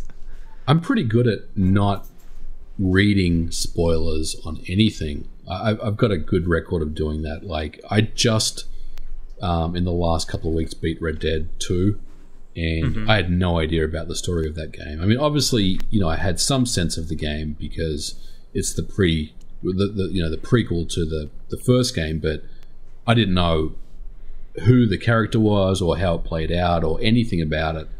And so I'm pretty good at, you know, not listening to spoilers or reading spoilers and stuff like that. That's good. I'm about the same way as well, too. I think the other thing is when I do see spoilers, I'm like, you know, I just don't care that much. Yep, absolutely. So it's just there's not really any fun to that. Yes. Yeah. So I know we've been talking kind of all over about games here. I guess one of the last things we can discuss is I think we both might have hinted at this a little bit, but what games are you currently playing or have you been playing? Yeah, over Christmas I played and finished Red Dead 2, obviously, which I just mentioned, but before that I played and finished. So for those people that don't know, I'm a big gamer, man. Like I play a lot of video games, and I think that's definitely something that will never change. Like, you know, I love the YouTube stuff. I'm big on that, of course, but I always set aside some time to play video games every single week. And so over the Christmas break, I had some time off work and really kind of got caught up on the backlog of stuff. But yeah, Red Dead 2, I played Assassin's Creed Odyssey, played and finished that beforehand, and I love that game. That's the one in Egypt, right? Yeah. No, this was the Greece one. The Greece one. Oh, okay. Wait, was it Odyssey or Origins? I get confused. I think the Origins is Egypt. Yeah. So I played and finished that. Really enjoyed that. I got Smash for Christmas. I've been playing that. I'm not a big Smash guy, but I definitely I'm playing it. I think it's cool. I like some of the stuff they got going on in that game. But the others, I mean, I'm waiting for Resident Evil. That's kind of my next thing. I picked up Ace Combat last week, and I'm playing that, Ace Combat 7. I've always loved the Ace Combat series from the original PlayStation version of the game that came out years and years ago. For those people that don't know, Ace Combat 7 is I'll say an arcade flight sim where you basically, they don't care if you know how to fly a plane. It's basically you trying to shoot down other planes and ground targets in an arcade capacity. It's an awesome game. They've finally switched to the Unreal Engine, and it runs really well. So I've been playing that. But yeah, man, all the kind of big AAA games, I usually will pick up and beat them. Like last year, I played and finished God of War, and I played and finished Spider-Man, and Far Cry 5, I played and finished that. I even got Fallout 76, which I'm glad I picked it up when it was discounted on Black Friday for... Yo, I was going to say, I mean, there's rumors that might go free to play. I'm sure you've seen that. Yeah, I just read about that like earlier today, which is hilarious. But I even gave that a chance, and man, I tell you what, I hate that game so much. It's so bad. I really do.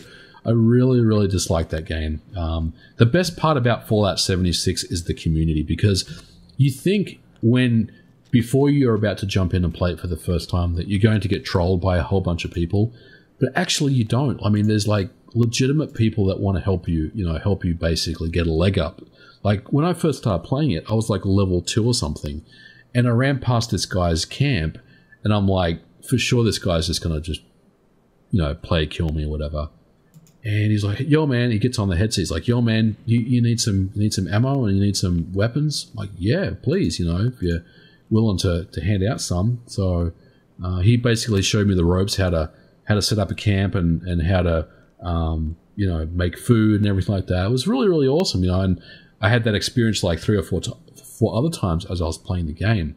But the problem with the game is it just sucks. Like there's no life to that game at all. Like there's literally no life to the game, and there's so many bugs. I mean, when you watch those YouTube videos of like edgy content creators that like will just yell into a microphone for 10 minutes and talk about how bad a game is. Yeah. I mean, this one is legitimately that bad, and this it is literally that bad. It's literally that bad. So, but yeah, I did not like it. I gave it a chance, but I didn't care for it. So, and Onimusha, of course, I played and finished that as well. So, but yeah, next on the list is obviously Resident Evil, and then Kingdom Hearts is coming, and I'll probably get the new Far Cry game as well when that comes out. I'm interested in that too. So, we'll see. I think this year's going to be a good year for games.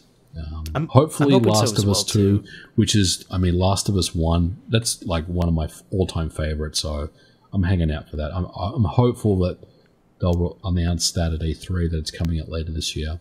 But yeah, man, I love my games. And then there's the retro stuff. I always will play something retro as well and get my fix on the retro stuff too. So of course. Lots and lots of games, man.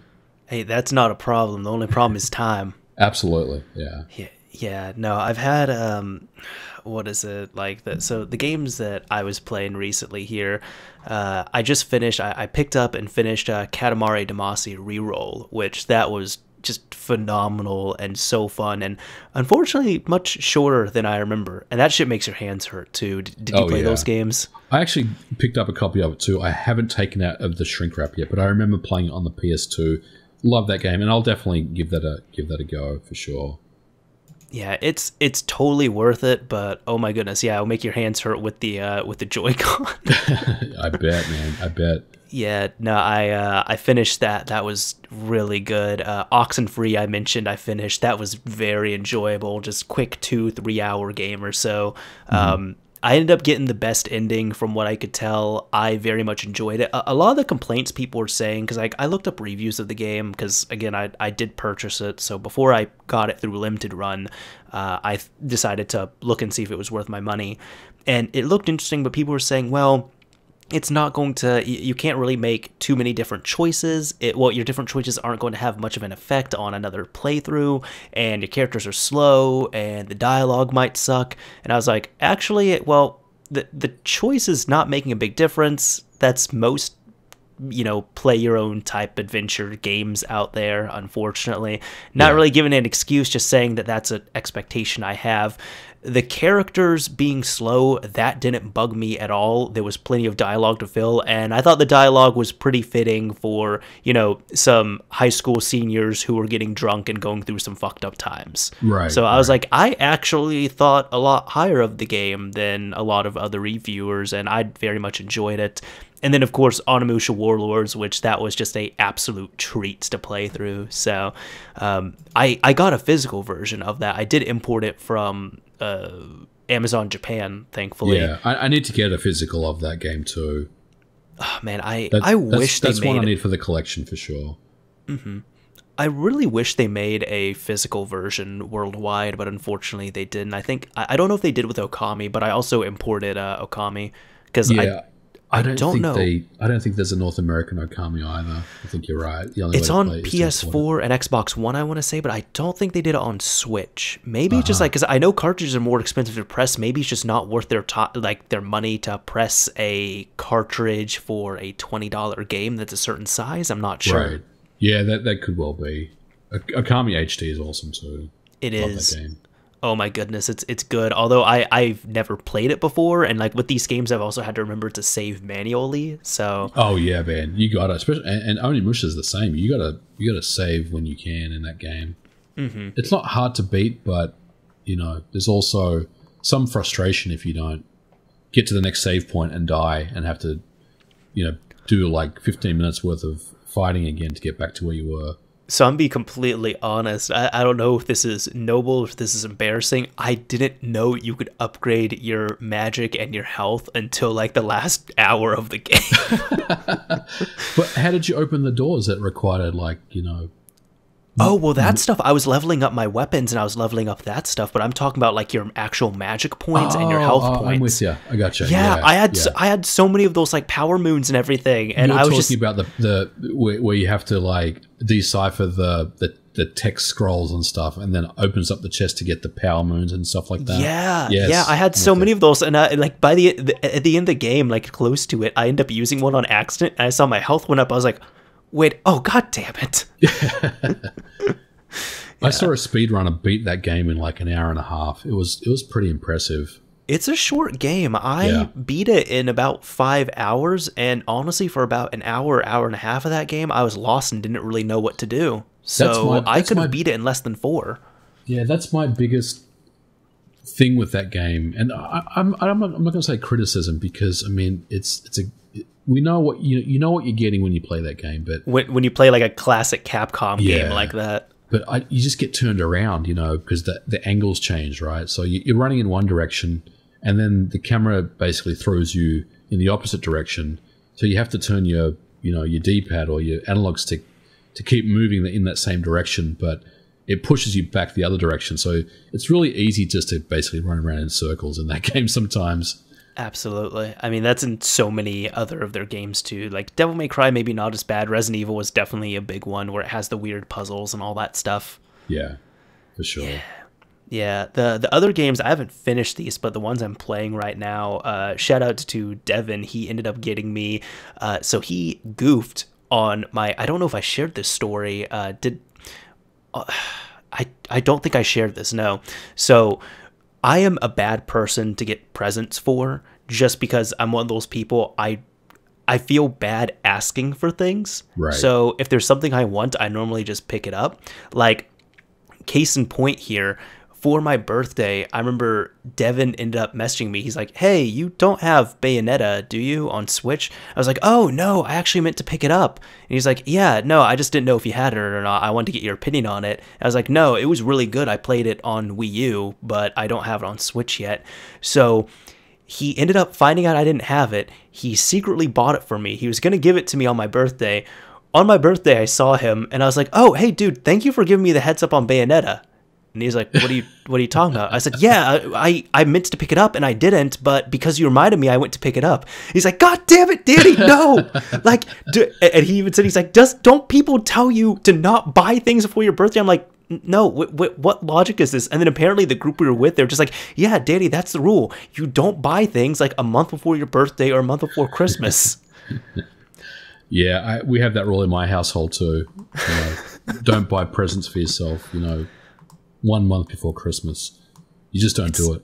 It's good to know. It's good to know now. But so about a month before Christmas, he messaged me and he's like, hey, let me know a couple games you want. And I was like, all right, I'm going to assume I'm not supposed to buy these for myself. And because you're pulling my arm here, or twist my arm, I want Doom and I want Skyrim on Switch. And like shortly after seeing that message, I kind of regretted it, but I was like, no, I don't want to muddy anything up. It's okay.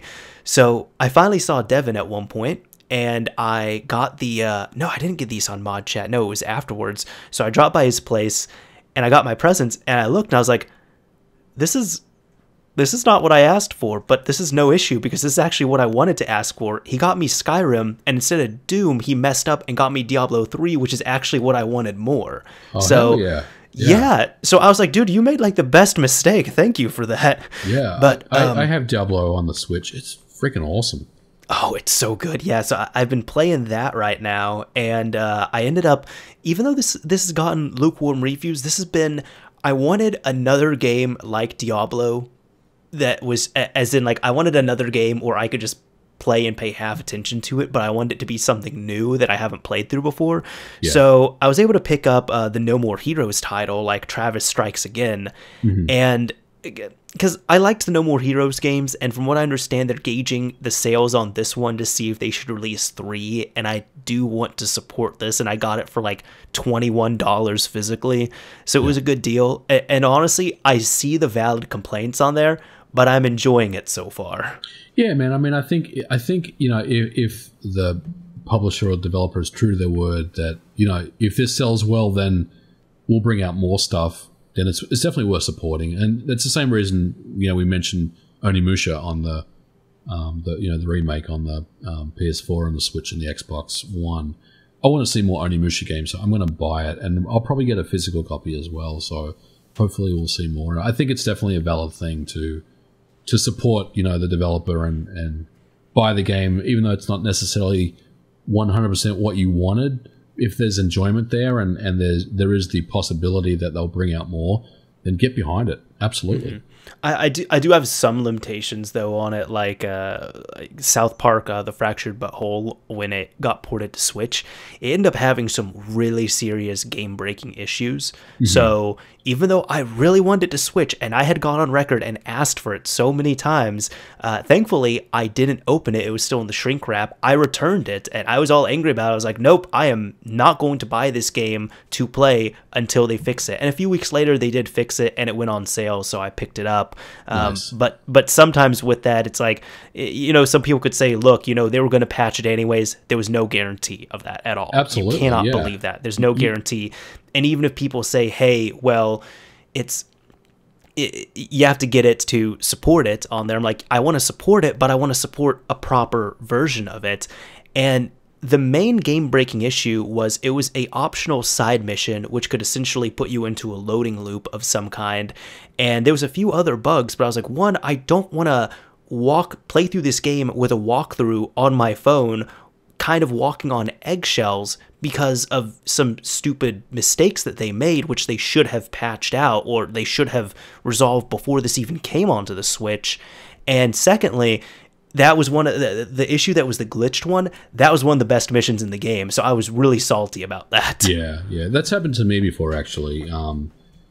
When I played Assassin's Creed, one of the Assassin's Creeds, like when they were really in that mode where they were just shitting out games every single year and they were always broken at launch. It was the one in London with the guy and the girl. That one, I can't remember what it was called. I don't know which one that one was. Crusader, maybe, or Crusade. That had a game-breaking bug that I came across where you have to chase this guy that's getting away, and if you don't get him in time, the mission fails. But for some reason, I got stuck in this like death loop where it put me at an auto save point right before the timer ran out for the mission, and it would just fail. And over and over again, I couldn't proceed. And I remember I got onto Ubisoft support about it, and they said yes, and there were other people that were reporting the same issue. And I was waiting for a patch, and dude, it never came. It literally never came. I'm like, fuck, this is ridiculous. And I remember I said, you know what, I'm not playing Assassin's Creed games again. But I think this was like the last year where they said, we're not going to do Assassin's Creed for a while, and we're going to come back and bring one out in a couple of years. And they did, and there was definitely improved since then. But man, I was so annoyed when that happened. I was like, I'm never buying another Assassin's Creed game again. Ubisoft can kiss my ass. This is terrible. No, I totally get that. Like sometimes you gotta put your foot down. You'll get a bit frustrated and all that. And again, it's one of those things where people said, hey, like for South Park, they're just like, hey, it's a big game. It just came out. It's on a hot platform. It's from Ubisoft. They're definitely gonna patch it. And I was like, nope, I am not believing that until the patch is loaded. Yeah, for sure. Even if that means like, even if it means, if this is not fixed, I can't ever play the game on Switch. I'm just gonna have to cut my losses right there. But thankfully, they fixed it. That's good. I'm glad they did. Yes, yeah. Which that's another game I'd recommend. Like, I don't think I've asked this. Are you a South Park fan at all? I'm a casual South Park fan. I'll say. Okay. Yeah. Okay. I grew up watching it. Like that show's been around for ages. But I do think it's funny. But I gotta be honest with you, man. I haven't played either of those games that they brought out. I have both of them on Steam, and I've never launched either of them. I should give them a try out sometime. I've heard they're really good. I highly recommend playing them. They're so good. Like the Stick of Truth actually made me cry because I was laughing so hard. I may fire it up one day when when I'm feeling a little bit down or something. I'll give it a go. I'd recommend that. Although I'm the type of person, if I'm feeling down, I don't know, maybe it's just like a masochistic thing or something. I don't know. I start like listening to sad music and playing depressing games. Like that's when like Silent Hill 2 is, oh my God, it's so great. Yeah, I can see that. I can see firing up Silent Hill 2 or something when you're not having a good day. Yeah. Sometimes you just need that. That's true. Anyways, I think we're really, winding down to the end here, but just to kind of wrap up here, MVG, again, thank you so much for coming on. This episode's been a absolute blast. I really hope people enjoy it, and if anybody's wanting to hear more of your gorgeous voice or see any of the content you make, where can they find you? Well, first of all, thanks for having me on the show, man. I really appreciate it. It's been awesome shooting the shit with you for the last 90 minutes or so. You can find me on YouTube at Modern Vintage Gamer, Twitter, Modern Vintage G, Facebook, Instagram, everywhere else. Just search for Modern Vintage Gamer. You'll find me. Right on. I'll go ahead and plug your sites in the description on YouTube. So for anybody else who's watching or listening, again, thank you so much. If you want to listen, or if you haven't already, I would definitely recommend subscribing to the podcast on your favorite podcasting platform. This is on most of them. Just check out Mario's Minute. There's going to be a few links down below on the YouTube description as well. Now, MVG, as you might know, I normally like to do a thing where, to see if people made it to the very end, I like to use a keyword. What keyword should we use for this episode? Ooh, put me on the spot, man. I'm sorry. Keyword. Let's see. What was the keyword you used last month? I don't even remember. Keyword. Let's say Excelsior. How about that? Excelsior? All right, cool. If you use the word Excelsior in your YouTube comment on the video here, we will know that you made it to the end. We're going to be watching the comments, so we're going to know.